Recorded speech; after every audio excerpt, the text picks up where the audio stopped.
Hello po, magandang tanghali para sa inyong lahat and welcome po sa ating Midday Boost program ngayon pong araw ng Monday. At ito po yung unang program natin sa month ng August. And gusto ko lang po ng direct to the point na message ngayon. As you know, pag-uusapan natin yung mag-ingat ka. Mag-ingat ka saan? Basahin po natin itong verse na ito right now. Nakasulat po dito, higit sa lahat, ingatan mo ang iyong isipan sapagkat kung ano ang iyong iniisip, yun din ang magiging buhay mo. Huwag kang magsalita ng kasinungalingan at walang kabuluhan. Ituon mo ang iyong paningin sa mga bagay na mabuti. Pag-isipan mo mabuti ang iyong gagawin upang magtagumpay ka. Mamuhay ka sa katwiran at layuan mo ang kasamaan.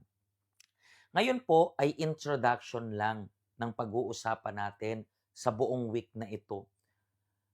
Ano yung magiging message natin sa buong week na ito? Ingatan yung isip. Bakit? Kasi yung Diyos, alam natin na walang limitasyon sa kapangyarihan niya. May kapangyarihan siya na gawin yung imposible na posible sa buhay natin.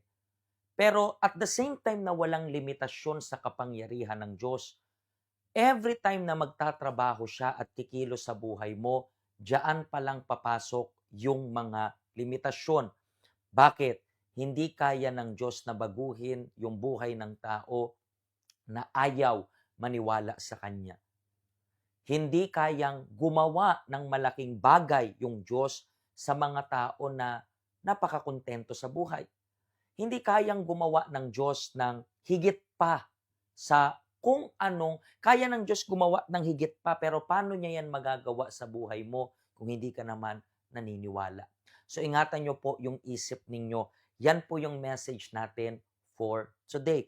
Introduction lang ito, direct to the point, pero gusto kong maintindihan ninyo. Kung meron man dapat kayong ingatan, ingatan nyo yung isip ninyo. Kasi yan, yung iniisip mo na yan ang magiging resulta ng buhay mo.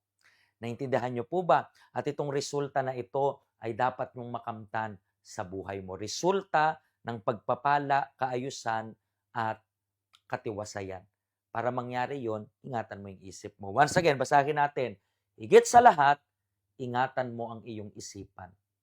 Sapagkat kung ano ang iyong iniisip, yun din ang magiging buhay mo. E-elaborate natin itong buong verse na ito sa inyo. So please, pay attention sa week na ito kasi iisipin natin na maging matagumpay kayo sa inyong buhay. Bisitahin niyo po yung help center natin. Itong weekend, ito po yung ating information. Sa Wednesday, meron rin tayong Bible study. So kung kailangan niyo po ng karagdagang impormasyon, please, kontakin niyo lang po kami. Okay? Pagpalain po kayo ng Diyos at makita-kita po tayo bukas para elaborate yung message na ito. God bless you po.